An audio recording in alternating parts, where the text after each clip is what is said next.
This wasn't the first time I had to draw giant boobs in space, and I guarantee you it probably won't be the last.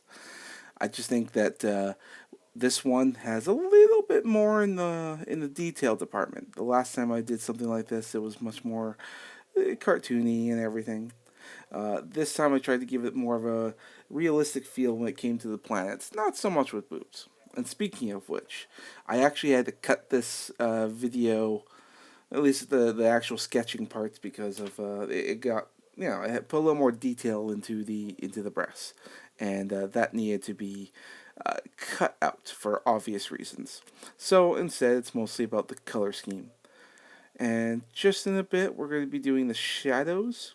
And I had to slow it down because I don't usually get to discuss shadows in planetary bodies, but planetary bodies like planets and all that, they actually do have shadows. And because the sun's like directly on the opposite end, we had to at least do something that would show that. So here we go.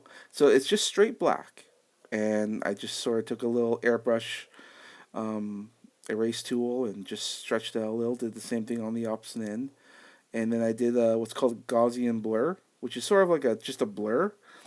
So I would do that, and then change some of the layer properties. I set it to multiply or something like that. That's layer settings. So there's some info for you. Take care. Bye.